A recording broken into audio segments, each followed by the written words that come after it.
So I'm going to be teaching you guys how to dye your hair, and even though some of you guys may never dye your hair in your life, this can be helpful if you want to help a friend, girlfriend, your mother, just anyone really. So the very first step is going to be getting all of your materials. So number one, you're going to need your dye. I am putting purple hair dye onto pretty much already bleached hair, or a section of already bleached hair, so it's going to stick very well. But if you're trying to put a lighter color on top of a darker color, it's not going to stick, and you're going to have to bleach it first. This is also semi-permanent. You need to know the difference between semi-permanent and permanent, because as the name implies, one sticks and one does not. So the second step is going to be getting your clothes. So for the pants, I personally like to wear shorts because I don't like to mess up my pants, and I don't care about the dye getting on my legs. But do whatever's comfortable to you, and so that you don't get dye on yourself. I do like to wear long sleeves though, as they cover most of your shoulder, your entire arm, and if you're wearing gloves, you can tuck them up under your sleeve and you'll be pretty covered for the most part. To help even further though with coverage, I like to use a hair cutting cape. It helps with the dye getting on your neck, and if your head starts to itch, instead of having to keep your gloves on the entire time, you can just use the bottom of that to itch. Before we get into step 2, I wanted to say I'm dressed like this so we can immediately jump into step 3 after. So step 2 is going to be reading your directions of the dye. So those can be found on the box, on the dye itself, or it'll come with a little packet you can read. You're going to want to focus on the timing directions and how long to leave it on your hair for, because leaving these types of chemicals on your hair for too long can fry your hair off, melt it off, and just make it unhealthy in general. And if you don't leave it on for long enough, it might not color your hair at all or stay as long as you wanted. So for step 3, you're going to want to get yourself and your area ready. So as you can see, I have already changed, but I've also sectioned my hair off. The newer you are at this, the littler sections you're going to want to do.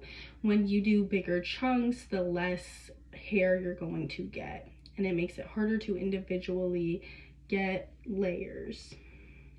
So you're also going to want to get your countertops covered. If you think you're going to drop it on the floor, put a towel on the floor. If you think you're going to get it on the wall, put something on the wall. So step 4 is going to be applying the dye. So I don't have gloves, so I'm using sandwich bags. But you're going to want to put the dye on like that. What I do is I rub it in, and I go like this.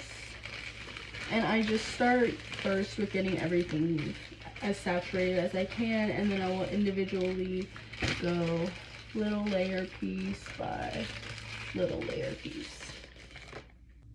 So now that my hair is fully saturated, I'm going to do step 5, which is set a timer and let it sit. So now that my timer has gone off, I'm going to do step 6 by getting in the shower and rinsing this out, and only rinsing it out. Haircutlery.com says it's best to not use any types of shampoo or conditioner right after coloring. Now this doesn't mean don't wash your hair for weeks, but just try to hold off the best you can. So now that I'm out of the shower, step 7 is going to be blow drying your hair. I do not have a blow dryer, else I would use one, but they are very important if you want to see the results immediately, if you want to see if there's anything you need to tune up, because the drier your hair is, the more vibrant the color is. According to thenakedscientist.com, when your hair is wet, it makes it harder to reflect light, therefore making it appear darker. So as you can see, there's still like little bits of purple, but you're not going to see it as well as you would when it's dry. So I will come back when it's dry, but for now we're going to move on to step 8, which is cleanup. So the first step to clean up is to grab your dye. I just left mine out so it would dry a little bit, but then you're going to want to grab your towel or whatever protective barrier you use. I always just put mine in the dirty clothes and wash it. It's perfectly fine. It doesn't stain any of the clothes. I'm going to turn on my faucet and just rinse all the dye off. You'll probably want to use gloves for this because it stained my hands last time, but this dye doesn't stay very long, so I don't really care that much about it. As you can see. But like I said, it did not last very long. So also, if you get dye on any of your countertops or on the wall, even your face and your skin, it won't completely take it off. Sometimes it does, depending on how long it's been there. But if you use any kind of rubbing alcohol, nail polish remover, it can get it off instantly.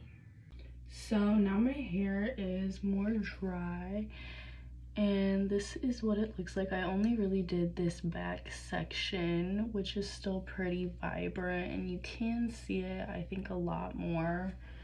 But it's really mainly for stuff like bleach. That is definitely something that you can see a lot better once it's dry versus when it's wet. But it's also important to keep in mind that I am not a cosmetologist. I just have been dyeing my hair at home for years, and I've used this specific process multiple times. But anyways, I hope you guys learned something and hope that this was helpful in some way, shape, or form.